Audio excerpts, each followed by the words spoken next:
Hi guys, welcome to episode 2 of Pass the Syrup, the podcast that tries to put a little bit of syrup on all the waffle that we're experiencing in the world of estate agency right now. This week, I'm joined by 3 fantastic guests. The first, I did have on my notes that he's got the best hair in estate agency, and I do mean facial and up top, but he hasn't got the shark wave today. But I've just found out that Matt Lanninge is actually of Swedish origin and can work his way around IKEA knowing absolutely what everything is and what it means. Really, really weird piece of information, but Sammie pointed that out. I was going to go with, he's got his number on, and estate agents, you know what that means. Send those pictures. He's got his mobile number there. Send him everything you want. So Matt, how's it going? The property expert, how's life? Very well, very well. Thank you, Ben. Thanks for the invite. Really appreciate it. And I'm pleased I'm on with 3 really big hitters. So that's nice. Well, you make up a fantastic collection of big hitters. Matt's got, Matt, you're something like 14 years in estate agency experience, right? 18 this year. Okay, good for you. So maybe the most experienced person in the room. You don't look old enough. I don't know about that. Good for you.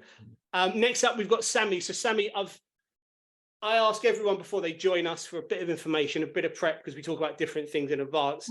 And I think we need to, Sammie, surname Hart, I think we go with Heartbreaker, because hang around and tell the agent focus, Sammie is taking names and breaking hearts. She's not going to pull no punches. It's going to be quite entertaining, quite funny. Clearly, she's a bit of a savage, nearly 10 years experience. Sammie, how's life? Yeah, good. Yeah, really good. Yeah. Thank you for having me. Thank you for asking. You're welcome. You're welcome. Thanks for coming on. And then finally, the man, the myth, the legend. Oh no, sorry, it's Adam. Adam's here. Adam, Mr. EXP, the #1 recruiter in the world of estate agency, the international expansion leader for an absolute powerhouse for business. Very privileged to have him. Adam, thanks for joining us. How's life, mate? Having me. Yeah, really good. Yeah, enjoying it. I'm glad the sun's been out the last few days as well. Yeah, sun's out. Looks like it's out right now. It's, yeah, exactly. Yeah, lovely backdrop. Yeah. And just a brief explanation. This is not horrendous wallpaper that I have in my bedroom. I'm away doing my bit for life. Sammie just pointed out that this wallpaper looks like Big Blue, Corn on the Cobs. Did you say? Yeah, Corn on the Cobs. Yeah. So no judgment. This is not my taste. So look, let's just crack on. Let's get straight into things. We're going to talk about 3 different news stories this week. #1 on the agenda, excuse me, is Lomond. So Lomond, it was announced over the weekend, another acquisition. So anyone who's maybe not familiar with the world of estate agency, Lomond have acquired, my notes say here, they are up to now 41 acquisitions in the last, well, on average, that's an acquisition every 20 days since they launched. 11,000 fully managed properties in Scotland, more than 40,000 fully managed properties across the UK. They've got 11,000 employees, not my language, but you know, they're a traditional business in that respect. Massive acquisition trail. Crazy how quickly they're getting through this. What I really want to ask our guests today is, there's quite a lot of acquisitions going on right now. Like, you know, my own experience, I sold my first business to Leader Romans, very big business, purchasing a lot of businesses in London and the southeast. People be familiar with Dexter's, who are now the biggest agent in London, all via acquisition. There's a lot of it going on right now. What do you guys think? Is this acquisition trail, is this way the estate agency world is sort of moving? Is this good for agents? Is it good for the world of estate agency? And at the end of the day, is it good for the consumer? What do you guys think? Who are Lomond anyway? Where have they come from? I'm so glad you said that. Oh my God, I'm so glad you said that, because I thought when the notes came through for the meeting, I thought, I haven't got a clue who they are. So I had to do loads of Googling. So I'm so glad you said that, Adam. No, I've got no idea who they are, where they've come from. I've seen the businesses they've acquired, pretty good, good businesses. There's a few good, but they're all small operators, aren't they? It all seems to be, they've got 60 branches now, and those staff have come from the management of the properties. But is it 60 branches I saw on their website? I mean, I didn't know who they were. I just see their name popping up all the time and haven't got a clue who they are, what they do, or anything like that. So, I mean, I don't know if that's I guess attention. I guess it's, a couple of years ago, they didn't exist. So they have come out of nowhere. They were built purely as a business to acquire estate agencies and build this massive portfolio. Great lettings portfolio now that they've got. I mean, I guess if you look at, I've got more interaction with a business like Dexter's because they're in our local area, and they've built a really impressive business that provides profit and growth year on year based on their lettings portfolio. Leader Romans, exceptional growth of lettings portfolio. But from a management perspective, you know, is this good for the world of estate agency? Do you think the consumer benefits from going into a larger group, or do you think service levels change, or does it have no impact at all? What do you think, Matt? Yeah, no, personally, it's nothing new, is it? Let's be fair. I mean, Connell's, Leaders Romans, you mentioned already, Dexter's. These are all guys that are operating more in our area down in London, and so yeah, it's nothing new. These guys have obviously come about, got a lot of money behind them. Yeah, fair play to them. Crack on. As far as I'm concerned, I don't think it will affect my business very much. As we've always pushed, you know, the consumer has choice. And if that's what makes them comfortable, crack on. I think it's very difficult. It's very difficult for it depends on how those businesses are managed. I've got to be careful what I say here. Depends on how those businesses are managed. It's very, very difficult to implement the culture that you want to implement if you're the acquiring business to the business that's been acquired, because you'll have certain methods, there'll be certain reporting tools, certain reporting requirements that Lomond want, and that maybe the business they've acquired doesn't want to do. And so there can be some pushback there and some needle. I think therefore the consumer can get hurt by that, because actually then the branch manager or whoever that might be is taken away from doing the stuff that they want to do, which look after the customer, list houses, sell houses, rent houses, manage houses, because they've got to do all this reporting. And then that's where the customer, I think, can suffer a little bit. It just depends. You just don't know what their setup is. But, you know, again, clashing two businesses together like I did with eMove and Tepelo, oh my God, that was impossible. Like the cultural clash was just not, you know, one business was fully customer service orientated, one was sales. And I think there's a place for both, by the way. So I quite liked both aspects of the business, but clashing them together was really difficult. Impossible. Well, as it saw, we went out of business 4 months after I started. Don't know if it has anything to do with me, but I like to blame Russell Quirk for that one rather than myself. But everyone does, Adam. Everyone does. He's the favourite target. What do you reckon, Sammy? So locally, over the last 15 years, we've seen lots of businesses acquired by bigger businesses. And when we were a decent lettings agency, which it was in a past life, we would be fishing around when an acquisition took place, because landlords generally, not always, but they found that they were being handled differently. It was a larger corporate structure. There was less engagement. There was less relationship. And naturally, SLAs change. And small things end up making a big difference over a period of time. So as a small business, we used to love it when we saw good agencies being acquired by big businesses, because there's a bit of fallout. Have you got any experience? Not personally, no, but I do think that from sort of property management experience, landlords don't like change. They don't like anything that's new that comes in. They want to deal with one person that's known that property for however long they've had it. So yeah, it depends. I think it comes back to what Adam was saying. It depends how it's managed. If the customer doesn't know that there's been a swap and nothing changes, then happy days. Like, I don't see it being an issue. But 9 times out of 10, they acquire something and then they want to come in and, you know, put their own stamp on it, for want of a better expression. So yeah, it's just, it comes down to service, I guess. Yeah. I think you're right. Yeah, it does come down to service. And Adam, as you say, it's about culture and the culture of the business and finding some harmony, which, as you said, is pretty much impossible. 2 different cultures. Yeah, there's always going to be a clash.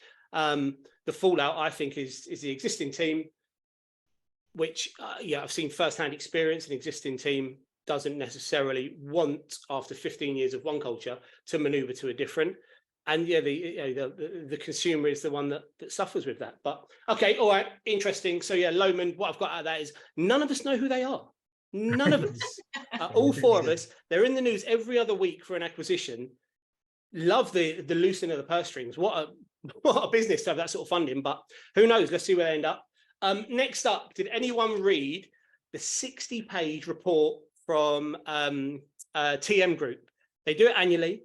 It's on the property sector. It's a riveting read. Obviously, I could tell from your faces, you've all gone page to page. I read it twice. It was that good. The main takeaways, just in case you didn't, or for the viewers or listeners, because obviously not everyone's going to listen to it, is that over the next 5 years, the property sector is possibly going to see a third of people working in it leave. Now, that's just not estate agents, it's conveyancers, it's architects, it's surveyors, it's every, they're looking at it as a whole. Key sort of takeaways. So this is going to blow your mind. Things like holiday allowance. People want more of it. People enjoy, or have done over the last couple of years, enjoyed the working from home culture and the flexibility around hours. But as we transition into more traditional market norms and businesses bounce back, there's less work from home, there's less flexibility. And so year on year, there's less positivity from the workforce around the conditions they find themselves in. Guys, what do you think? Is this news? Certainly not from my perspective. I don't know about you guys. No. What do you think, Matt? Is everyone leaving, or are you going to see a mass exodus over the next 5 years? I think there's already has been over the last 10, 15 years, to be honest with you. I think there's a lot of good agents I know have left agencies that I'm aware of, ex-employers. They've already started moving on. So either they're leaving the industry completely, or they're setting up on their own. Adam, what's your growth been? You start when you and I first spoke, you were at 150 agents, I think. You're now at 400. 400 plus now, yeah. Yeah. I think it's well, agents don't get paid enough. That I used to dream of when I first started. I was 1997. I was on £9,000 a year basic salary. I mean, most agents I talk to are on about somewhere between 20 and 25 grand a year basic salary, and that's 26 years on. That's ridiculous. That is ridiculous. A pint of milk back then was, I don't know the maths on it now, but let's say it's 6 times more expensive for a pint of milk now, or 5 times more. Well, therefore, those agents should be on 40 to 50 grand basic. I don't know what that inflation looks like, but that's the reason that agents are leaving. But the reason that they're only paid that is because our fees are too low.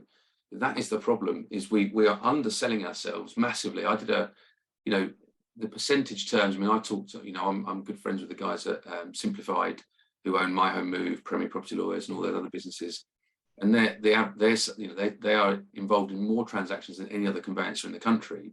So even taking out purple bricks and strikes fees, there's no point having strikes in this. They don't charge anything. That's how ridiculous that business model is. But you don't think it will hang around? You don't think strike will hang around? I think they'll always be there, or at least something along those lines, right? Purple brick, strike. There'll be another one. There'll be another one.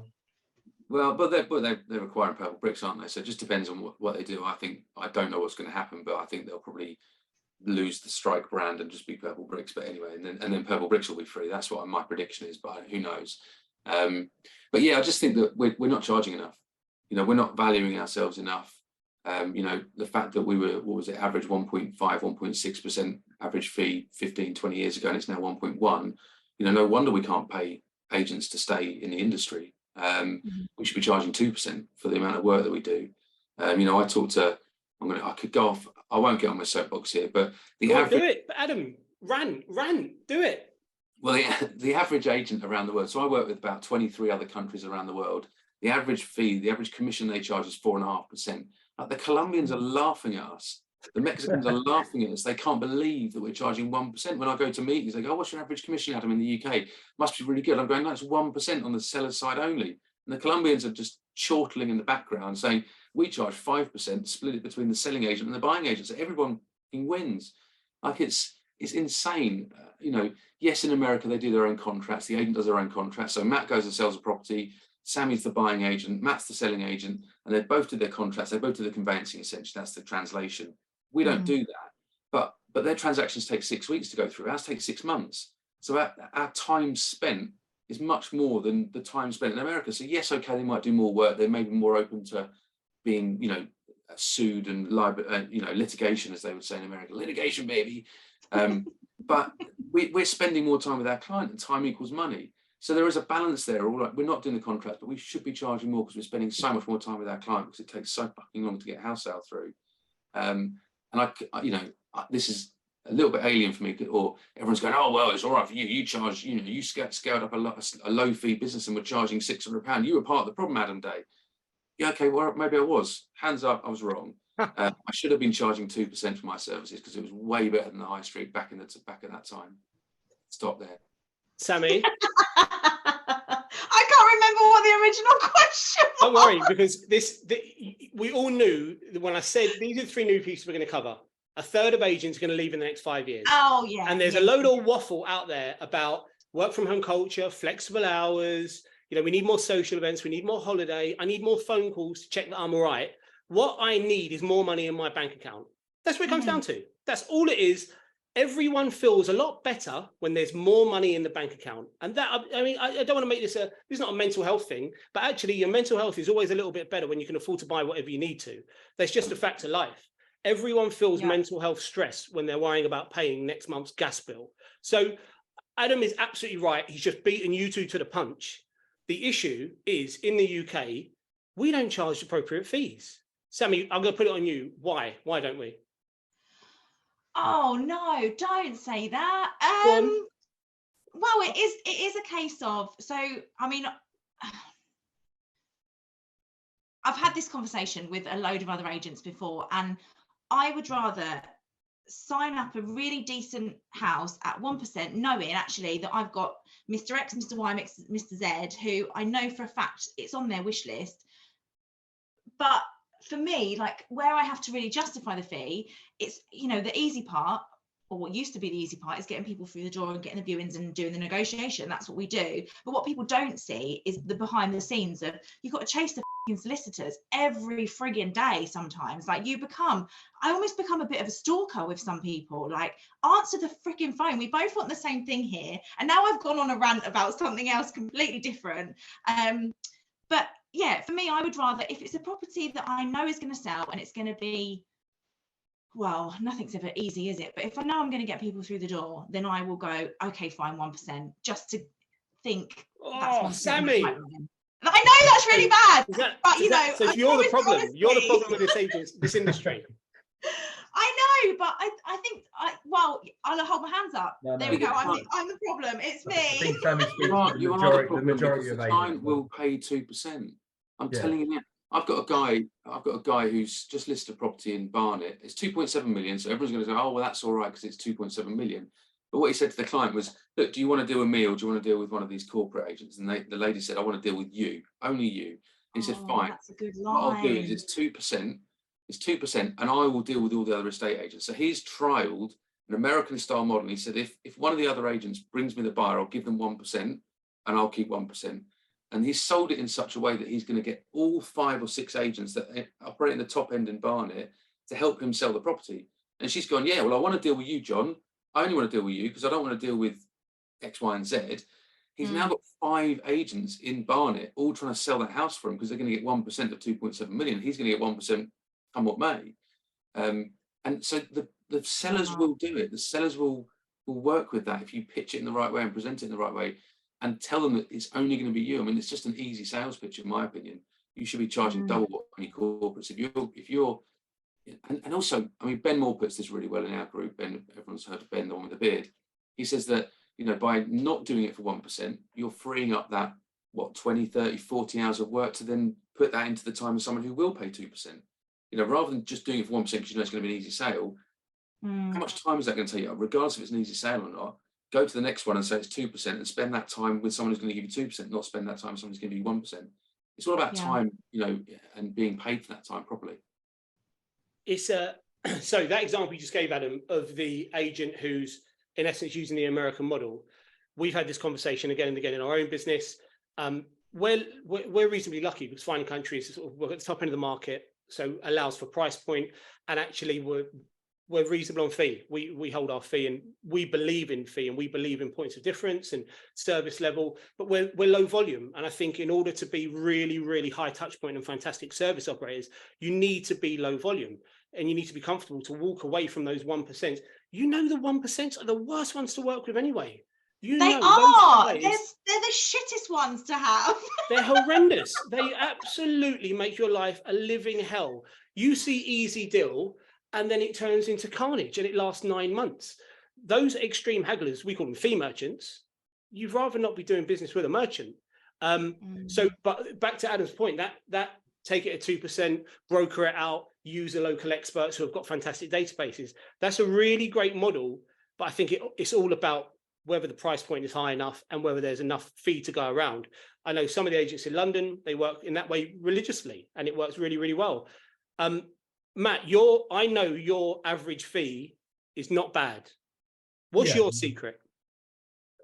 Exactly what Adam just said. I mean, I've always had this principle. In fact, I was taught it well by my ex-employers, Acorn, who have just been acquired by Leaders Romans. Another one. How did you not throw that in the mix when we were talking 5 minutes ago about I acquisitions? done, Are you kidding me? I should have done. Yeah, they were acquired in October last year. Apparently, no change. That's what I've been told by a lot of my ex-colleagues. So yeah, Is that the company line? Is that no change? I'm not going to say anything different, and you're out. I'm not silly enough to start talking about my ex-employers badly. You know, I think this is. I have no idea. I have no idea what's going on in that business. Is anyone else feeling like Matt might have some skeletons in the closet? He's worried about outing his ex-employer because they've got something on him. I would love to know what you've been up to. I learned the good, the bad, and ugly of the state agency through two lots of employment, and Acorn taught me a lot of good things. Mate, you want to talk about the good, the bad, and the ugly? Your mobile number, it must be blowing up right now. The amount of pictures of things you're getting right now, I'm sure you're going to see some good, bad, and ugly this afternoon. I've muted it. So, so go and tell us, what's your method for holding your fee, achieving great fees, and delivering on service? Exactly as Adam just said, I make sure that people know that they're only dealing with me, and that's the key difference. Is that and you know, I do intend to take on other agents that have a similar principle, but I'm not planning to grow as big as EXP. You know, I'm not planning to do what Adam's doing, because I think, as Adam was saying about Connells and Leaders and Dexters and Lomond, you know, it's very hard to maintain quality control when you've got a large number of agents working underneath you. And I think that EXP probably do it as well as anyone could, but I certainly don't intend to do that. I think anyone who wants to join my team needs to be a genuine property expert, and they need to be prepared to stand behind themselves and be able to charge those big fees. You know, then I would not be accepting an agent that is prepared to take on an instruction at 1%. Simple. I'm going to call it out though. You just described 2% as a big fee. That right there is one of the issues we've got in this country, that we regard to as a big fee. No, absolutely. And in some cases, you know, if I take on a property that's £300,000, I'll be charging 2.5%, 3%. It's not a problem. I will adjust it depending on the value of the property, and I need to make sure my average fee is 7.5 grand. I need to make sure that I maintain that. Yeah. Good for you. Yeah, I mean, I think there's something here about self-respect. There's something about professional integrity and discipline around your fee. Sorry, Adam, what were you going to say, mate? I was just going to say, I'll just chip in. I mean, and this is not me trying to do an EXP sales pitch or a self-employed sales pitch, but it might be a little bit. No, but genuinely, I do. Having done this now, I do realise the benefit of being a self-employed agent to the customer, because there's nobody in this country or around the world can tell me that someone who's self-employed or someone who's employed, as a branch manager, cares the same as someone who's self-employed. They just don't. You know, when I left my role at Country Properties in 2006, had my own business, my care levels went up another 10 to 20%. Now, I didn't realise they would. I thought I really cared about the customer back then. I was a very good agent. I'd become promoted to the youngest manager in the network, blah, blah, blah. But when I had my own business, I cared another 10 or 15, 20%. And so it made my service levels better. Now, when I went and employed people, those employees didn't care as much as me. And it really irritated me that they didn't, because I was like, why don't my employees care as much as me? And so I think there's a fundamental problem. And so therefore that translates into what the consumer experience is, and therefore what fee you can charge, which is, so the entire employed model of estate agency in the UK is why we're charging shit fees. And it needs to change to more of an American model, Canadian, Australian, Italian, Indian, South African, because that's why they can get those high fees, because they are giving a personal service which is much better for the client. So the client's therefore prepared to pay more. Now, I'm not saying that necessarily things late. Go on, Matt, sorry. No, it's not going to happen overnight, though, is it? I mean, it's No. going to take a long time for people to get there. And I think that what hopefully our offerings are now, our options are now giving people is the fact that, yes, you can go and employ Strike. Yes, you can go and employ Purple Bricks. Yes, you can go to the traditional high street estate agent, which charges an average of 1%. But it's a broken model, as you've said, Adam. It's completely broken. It's not the way it's done anywhere else around the world. And if you want to crack on with that broken model, which most people are unhappy with, that's absolutely fine. But just be aware that there's another way of doing it. And I think it's just a question of educating the public slowly but surely. And I hope that EXP grows as big as possible, as far as I'm concerned. If I'm sure you do as well, Adam. That the bigger it gets, the more that people are aware of you guys are ready to do TV adverts, aren't you, Adam? Yeah. Sammy, me and you, let's go. We'll get these to a room and let them do their own thing. I don't know what's going on here. I love you, Adam. I love you, Adam. I love a bromance. It's nice. Separate these two. Adam's the one sending you the pictures. Yeah, I mean, obvious direction of travel for this conversation. To Adam's point, and Matt, you're emphasising it. I think we are in a transitional phase, actually, in a state agency. I think we are at the start. Maybe we were at the start a couple of years ago. We're now out of that crazy market period over the last couple of years where my 7-year-old could list a property and sell it. And so now you've got to get out there and prove your point of difference. It's easy, isn't it? When everything's selling and it's flying off the shelves, it's easy to make the excuse, if I don't offer 1%, somebody else will, because they know they're going to sell it. That excuse, though, may be not so prevalent right now.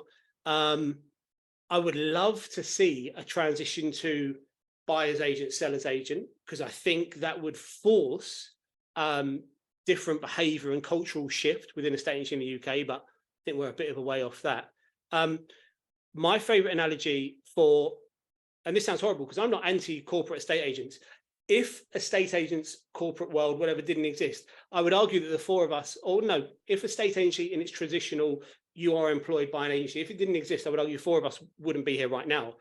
I don't think I would have started 20 years ago as a self-employed agent. I took a bit of a punt. I fancied it. I fell into it a little bit, and I needed a basic, and I needed some time to learn the ropes. And, actually, maybe there's a good argument to say, well, if it was different 20 years ago, you'd been trained a little bit better, but such is life. Those guys that are employed versus those of us who are self-employed, skin in the game, it's like animals raised in captivity versus animal raised in the wild. If you're going to fight for dinner, you're going to back the animals that were raised in the wild. They're going to go out there and they're going to capture dinner and they're going to eat. Whereas those that are raised in captivity, it's all a little bit easy. It's all a little bit on a plate, right? And so, that's a massive issue. That does genuinely impact the consumer, because where's the incentive? Interesting you use the word care. If I was in my office, the middle word on my massive board is, there's 3 of it: believe, care, try. If you don't care enough, nothing happens. If you do care, I think it's always the person that cares the most gets the results in any walk in life. Look at great athletes. If they care enough, it's Leicester won the Premiership, for God's sake, because it was about attitude over ability. And I'm not saying it's not about ability, of course it is, but the attitude piece is massive. Sorry, now I'm waffling. Let's move on, because where are we? We are about 30 minutes in. Good stuff. And just before we move on, go on, Sammy. Thank you for some little nuggets from everybody else on fees, because I've made a few notes and I'm going to really try to get more fees over 1%. So if you're not sure about raising your fees, Sammy, my advice would be start small. I mean, 2%, you're definitely capable of getting 2%, but it's a confidence thing. So if you're currently at 1, just go to 1.25. You can definitely justify an extra 0.25%. If you look at your average fee and what that is in monetary terms, and simply give that to your prospective consumer for an extra £3,000, I can get that easily on the price. I will achieve you that extra £3,000 without a question of a doubt. And you've got me and speed of service and all the things that I do. Start small and work your way up if it's a confidence thing. I would say by 0.1% per week. So not 1.1, 1.2 the week after, 1.3 the week after. And a quick plug, if you want to come to our road shows in London to see Richard Rawlings. Shameless, just drop that in there. Free of charge. That normally costs about 10 grand. That does. I'm putting it on free of charge. It's for anyone. Listen to him. Listen, I'm putting that on free of charge. What? I feel like this is a free Single-handedly, training this session, guy I'm is loving it. saving the world of estate agency. Praise the Lord for Adam Day. And yeah, Matt, you've gone a bit quiet and big smile. You're just admiring Adam right now, right? Just Oh, yeah, absolutely. I'm in awe. just that gaze. All right, last subject, last news piece. Pricing. So last week, Rightmove announced that property prices are now asking prices, as advertised on Rightmove, are the highest they've ever been. We also had last week Land Registry saying that property prices are down. Now we know what Land Registry is obviously working on a lag. Last month, I think it was last month, where are we? Yeah, we're still in May. So last month, Nationwide and Halifax House Price Index released their data. One said prices have gone up and one said prices have gone down.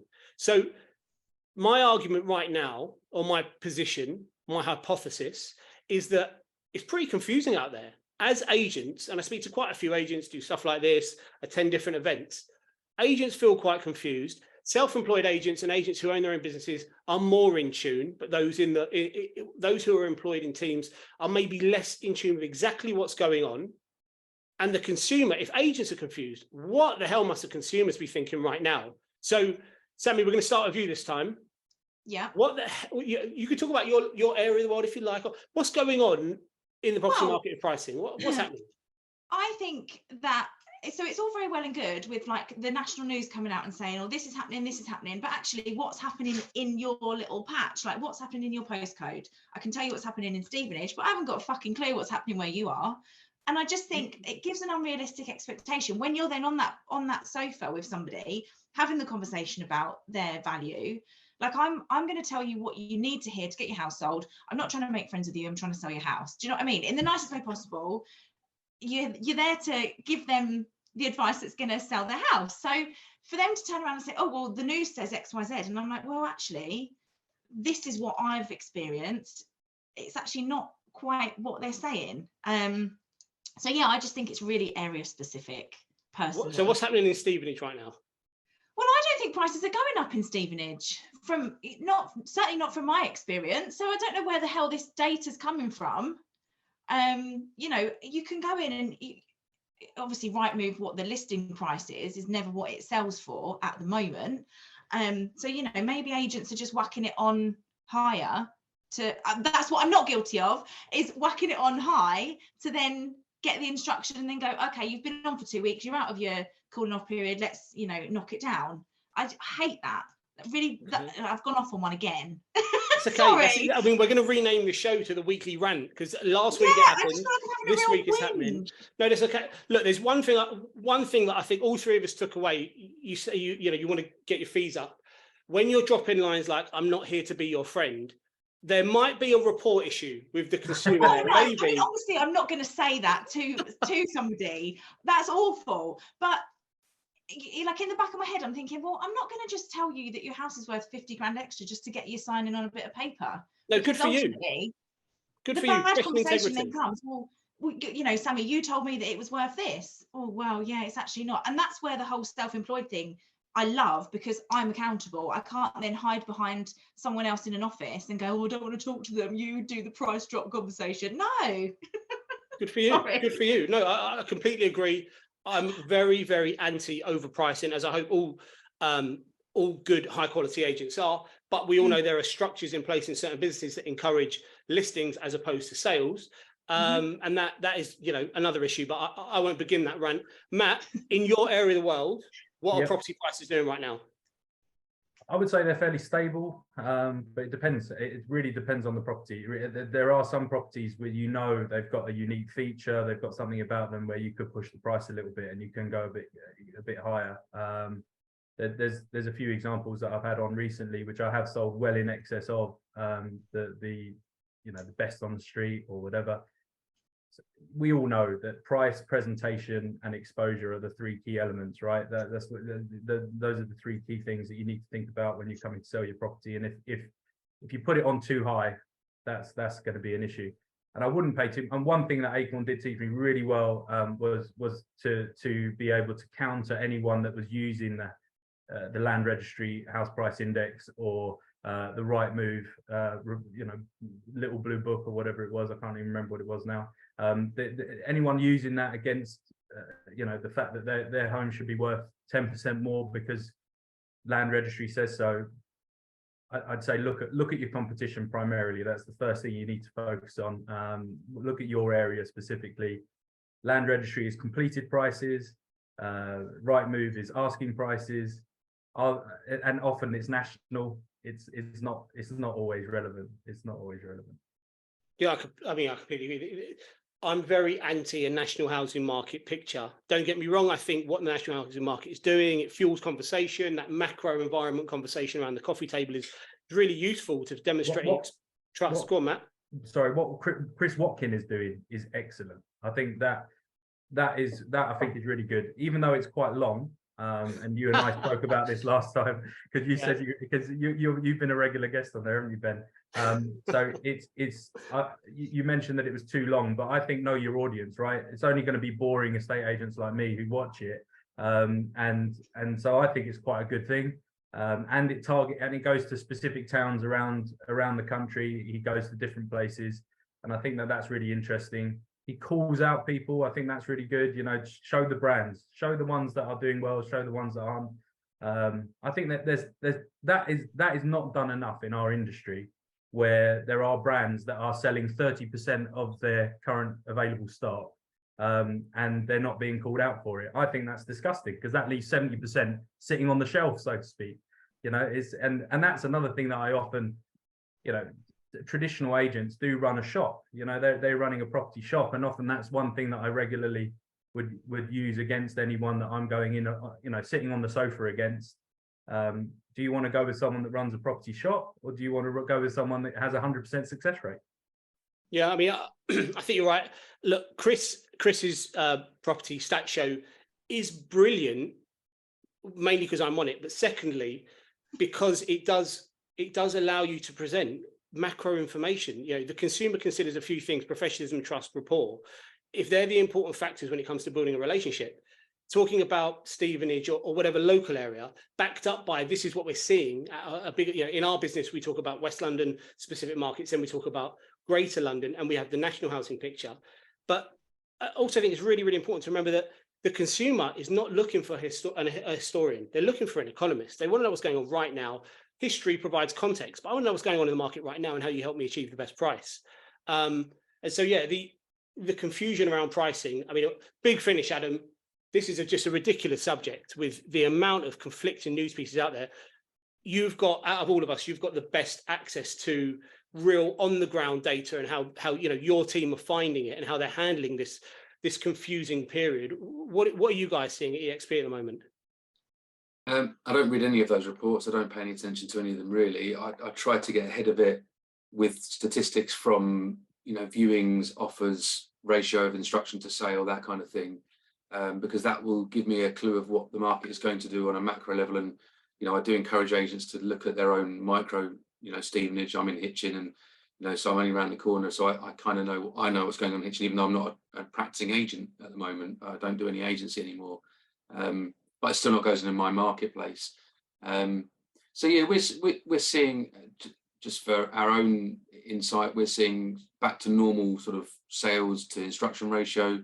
73% of sales agreed to instruction last month, which is just a normal market. In fact, it's better than a normal market. I used to budget 65%. That was what I used to budget in 2014. 2004, 2005. It was normal steady markets. There was no Brexit. There was no financial market crashes. So 73% at the moment. Viewings to sale agreed ratio is always my metrics, one of my key metrics that I look at. Back in 2007, the viewing to sales ratio rocketed, August 2007. And so I called a crash 6 months before, and it's not crystal ball gazing time, but it was just looking at data. Viewings to sale ratio has gone up this year. And it's up to about 12 per sale, 12 viewings per sale agreed is what I'm seeing across the country. But that was up at 16, 17 back in 2007. So it's a little bit higher than, a good market is like 8 to 10. A normal market is 10 to 12. A market that looks like it might be falling is 12 to 15, 13 to 15, something like that. So we're playing with fire a little bit possibly, and we're going to be looking at it very closely in the next 2 or 3 months. but there's no sign of the market correcting or crashing that I can see at the moment at all, based on those stats. I'm generally in agreement. What I would say though is it's important to. Who knows? Well, we managed to get 500 people watch episode 1 last week, which is fantastic. I was saying we'll be lucky if we get 20. So if we get the same again this week and people are watching this and they're thinking, blimey, Adam's data, I do a lot more viewings per unit. Adam is talking an average across his all of his agents. And so certain areas, city-based agents will probably do a higher volume. So if you're in the city and you're doing more viewings, it's perfectly acceptable. It's not nothing to worry about. As long as you're still selling properties, they're coming on at the right price, you're getting viewings and you're putting them under offer, and your timelines are not stretching, and your price reductions are not growing. It's nothing to be worried about. Don't take Adam's statement out of context. He's looking at 400 plus agents as an average, which is fantastic, a piece of data. But I think it's important to consider that as well. So what do we think? Market pretty good right now. Future looks good, looks positive. Normal market conditions, as far as I'm concerned. Sammie, I don't know if you've frozen. She's back. Have I frozen? No. I'm just thinking, which is hard to do sometimes. No, I think so. For me personally, it's been a really quiet couple of months, but there's now sort of happenings, like bubbling. Things are bubbling, as we say. Bubbling. I mean, great. If it went back to normal, whatever normal is, then fantastic. Bring it on. So anyone who sees my stuff knows that word normal drives me around the bend. But we're looking at more traditional activity levels. The buyer seller equilibrium feels about right. I think lots of agents probably would echo your sentiment, Sammie, that the last few months have been more challenging because of the last couple of years. And maybe there's lots of people that throw around statements that are quite derogatory and negative about how agents have behaved over the last couple of years. And I think it's completely unfair.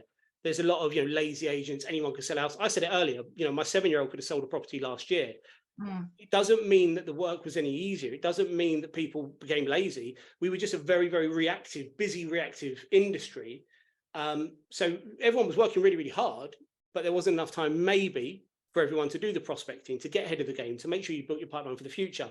And so I think that's the transition that lots are going through right now. Of course, Q4 last year was unpleasant and interesting and strange. And certainly I've been in property 20 years. One of the strangest periods I've ever worked through, where government in a 24-hour period managed to derail the entire economy.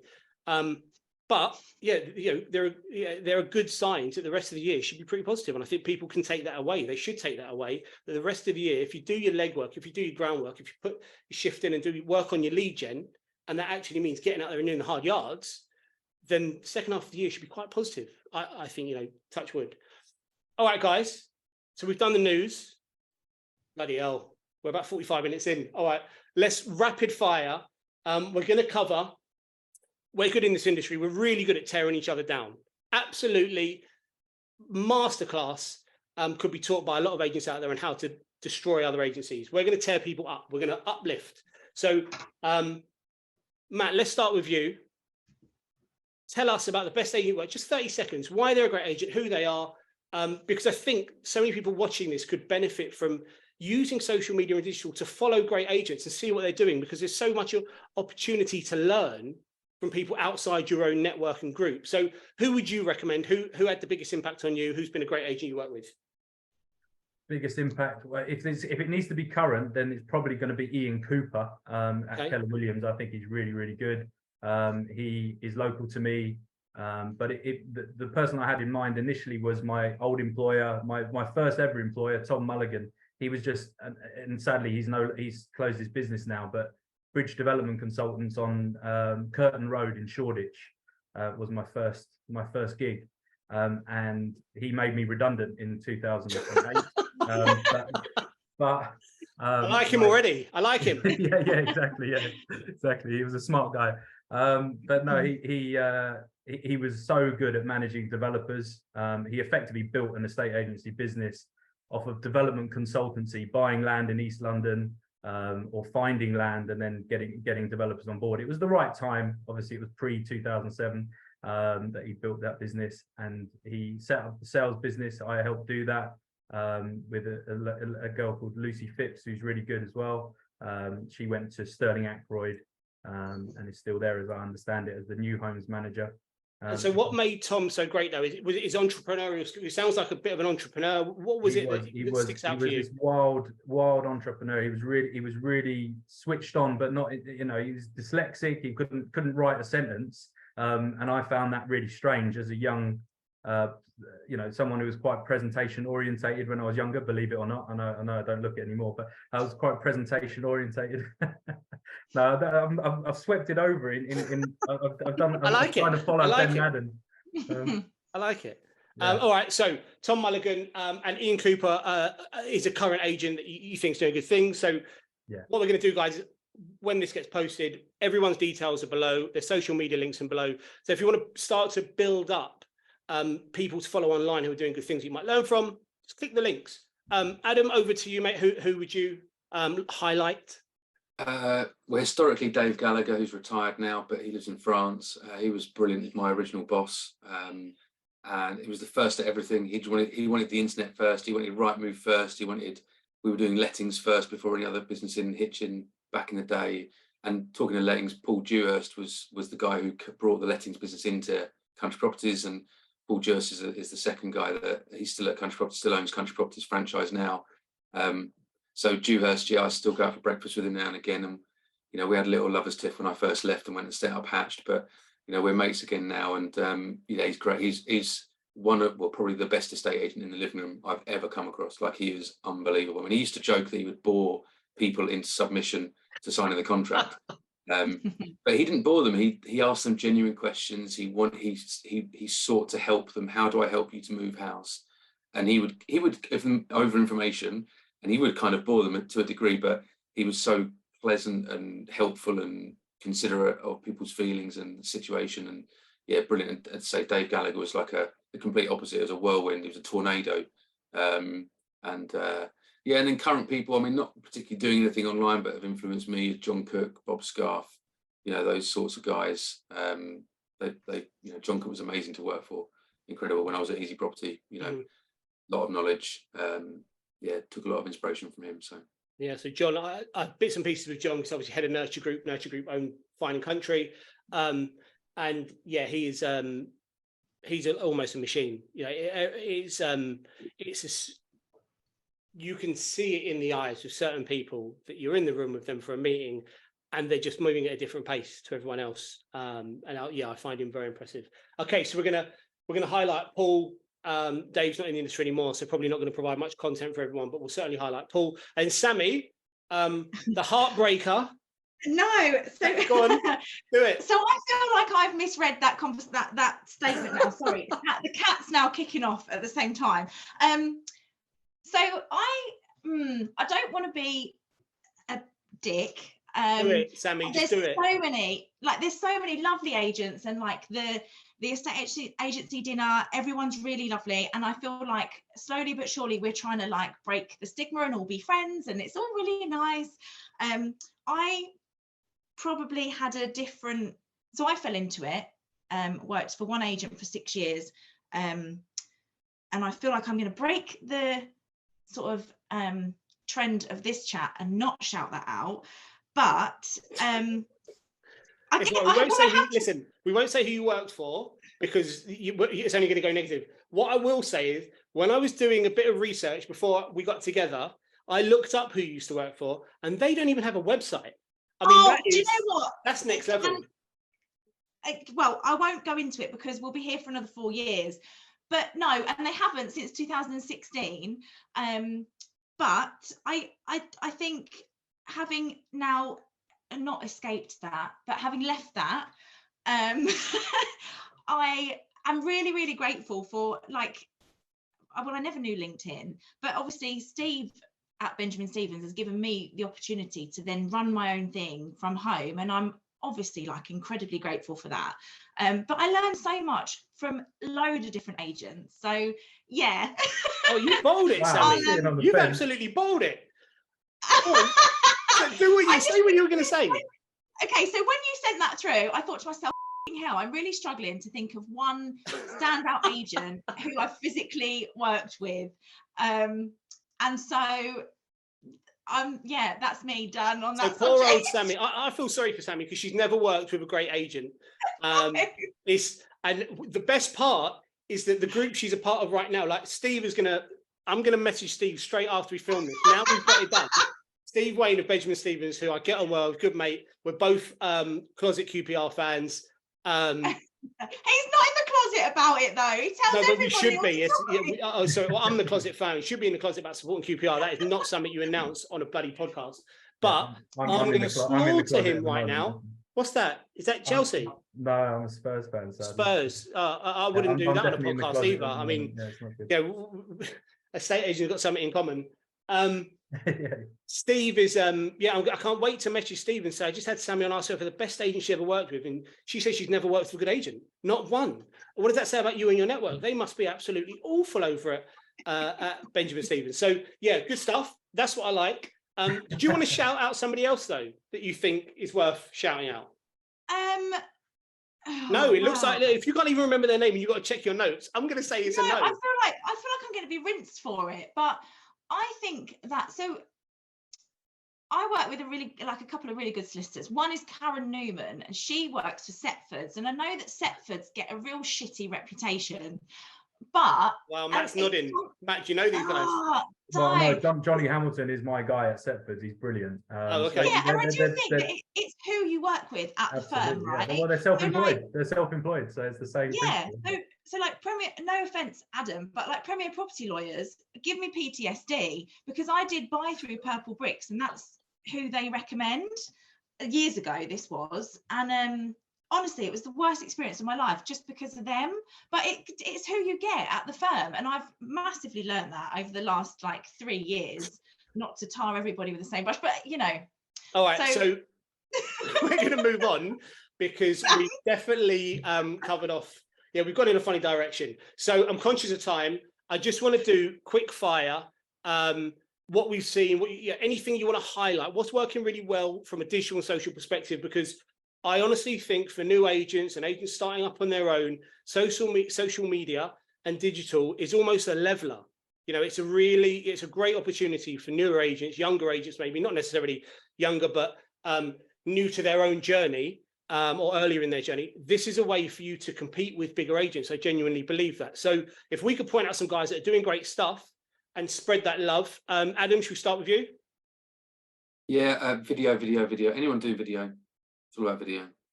You mentioned someone earlier on who I think does brilliant video, and that's Ben. I'm a big fan of Ben. His videos are excellent. Bearded Ben. I think it's worth maybe highlighting him to everyone because he does some great stuff.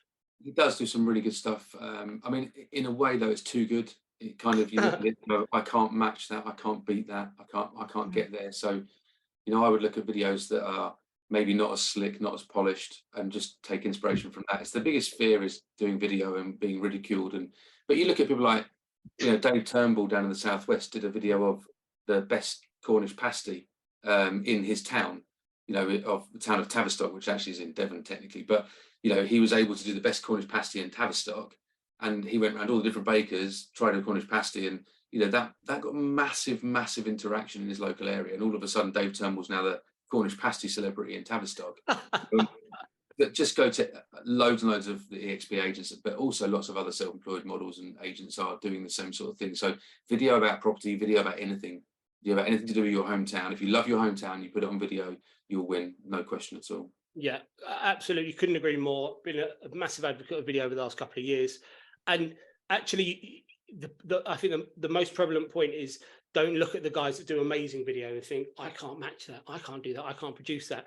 Because the truth is, actually, the consumer, the person watching it, they're less worried about the cinematography and the quality and much more interested in what you've got to say and the value you present. Best Cornish pasty. That doesn't need to be a Spielberg classic, does it? It's a bit fun, it's a bit entertaining, and there's good engagement at a local level. I do like a good property tour.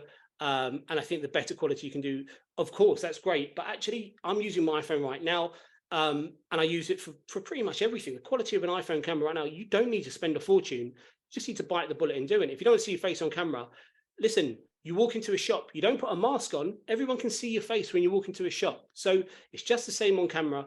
But Give you start small. two more examples just quickly for anyone who's watching or listening. Ashley Mellett, ASHLEEMELLETT. She does really nice videos. And Isabella Rapaka. She does like sped up videos where she walks through the house really quickly. Just two different ends of the spectrum. That Linda Stringer as well is great. I mean, it's all women I'm naming. I was just going to say Linda Stringer. Linda's great.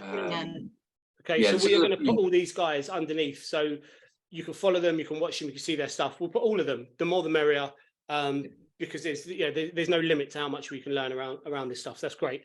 Matt, talk to us. Yeah. So again, I completely agree with Adam. I think video is definitely the way forward. I'm not doing enough of it. I should do.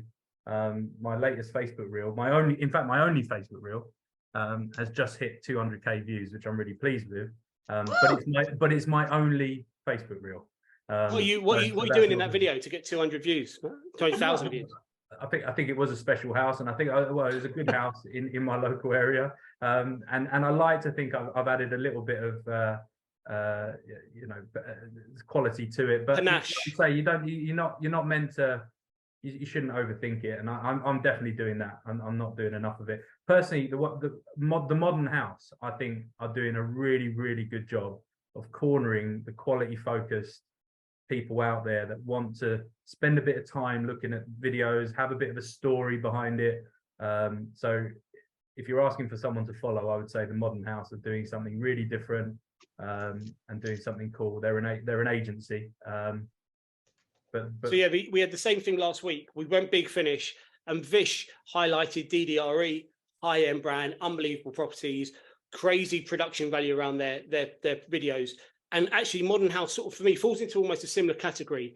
They're a design-led estate agency, quite niche, very sexy properties. But you're right, some of the stuff they do is really, really cool. And it's not run-of-the-mill. One of the videos I watched yesterday was them doing 6 best breakfasts in London, which is just, it's interesting content, not all property related. So thanks, guys. As I said, we'll get all these guys listed. If you're watching, click on the links and follow these people, because inspiration can be a naff term, but these guys will inspire you to do your own stuff. You can definitely have a go.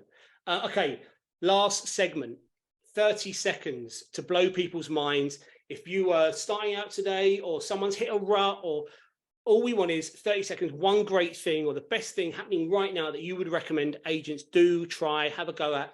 Let's try and propel the industry forward. Matt, let's start with you this time. Go, mate, 30 seconds.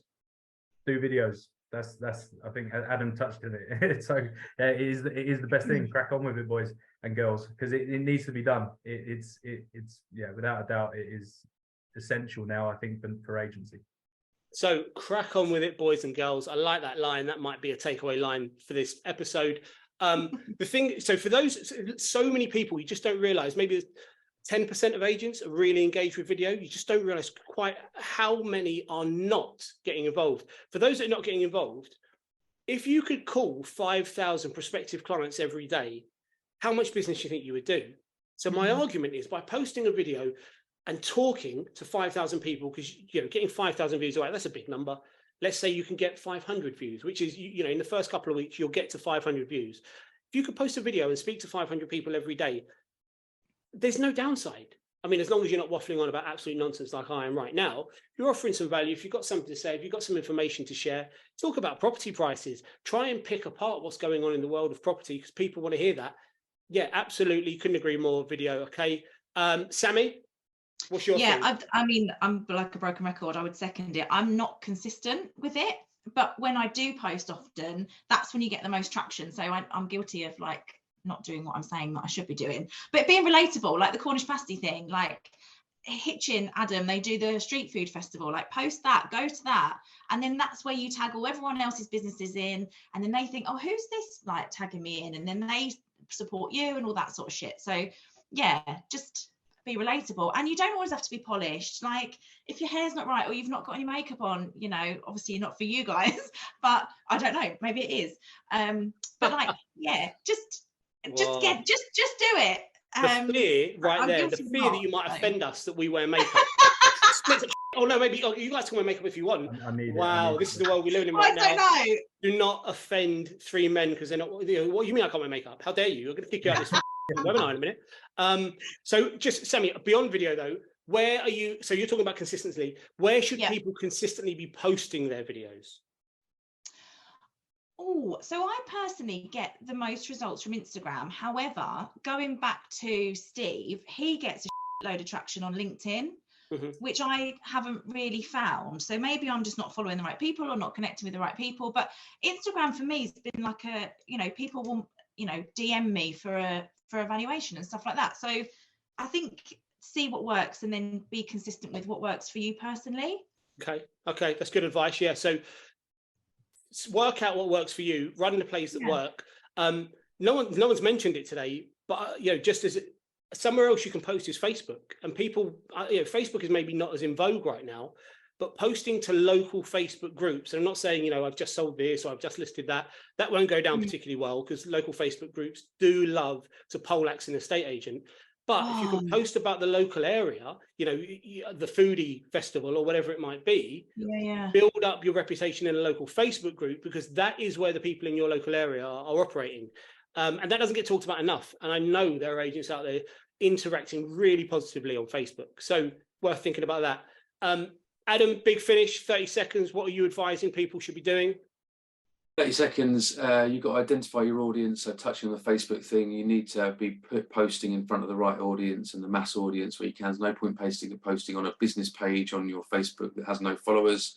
So identify your audience, understand the difference between hunting and farming. Farming is video on social media. I know it's very Chris Watkin, but it's very true. I'm a massive fan of touting, direct mail. Send letters to people who have a house to sell, but send personal letters. Do not send delivered to doorstep, mass-produced brown envelopes with a franking machine and a window with a dear homeowner or the homeowner on it.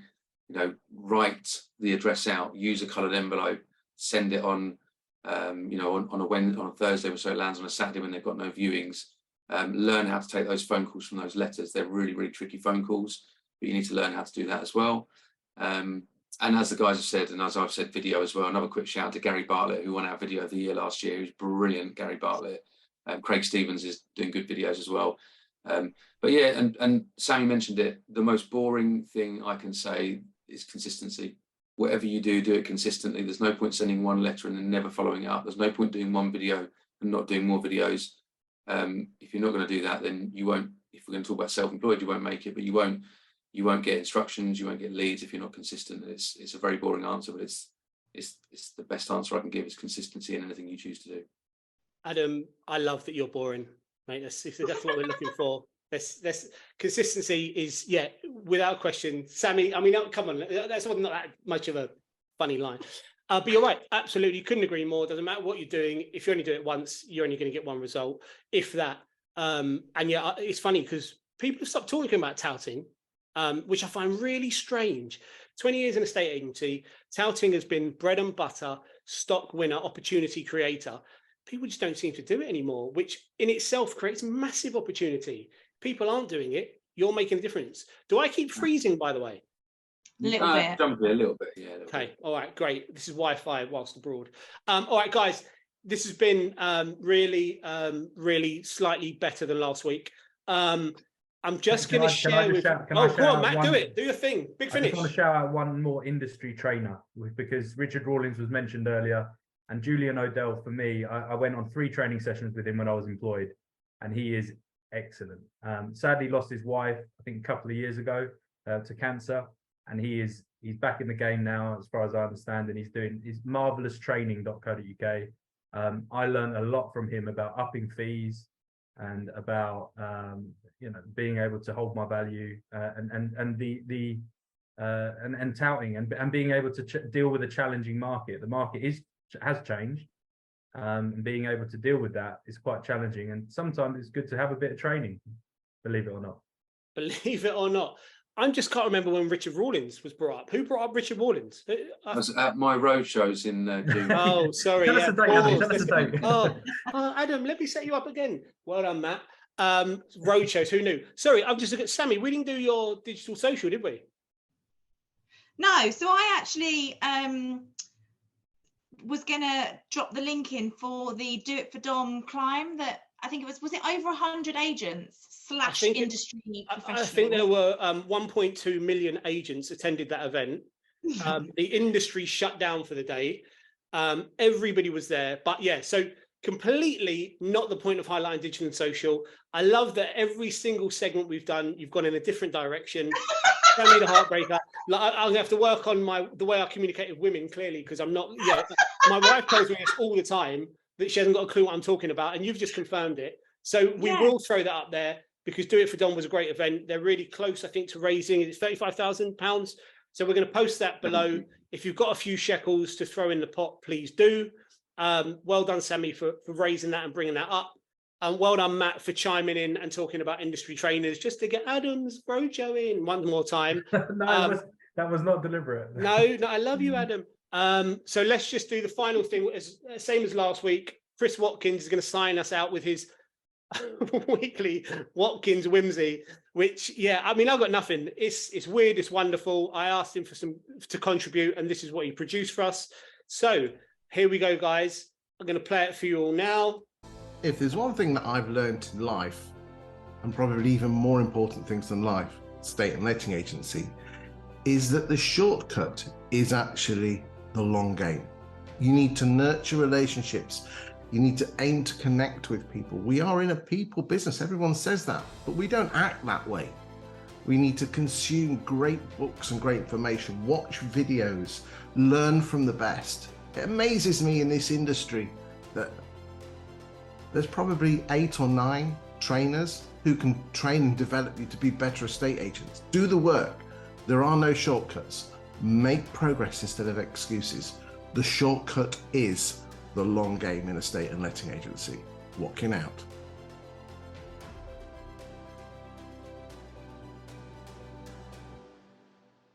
Walking out. You guys couldn't hear that, could you? No, but I'm sure it was really, really helpful information. I'm sure it was. So really interesting. So Chris was talking about there's no shortcut in estate agency. The shortcut is the long route. Do the work, do the training, which is exactly what we've talked about today. And I think it's a great way to end the show. Follow the right people, absorb as much quality information as you can. Hopefully this podcast falls into that category. I haven't said it once today. I keep being told that I've got to say things like follow us, like us, share us, engage, all that stuff.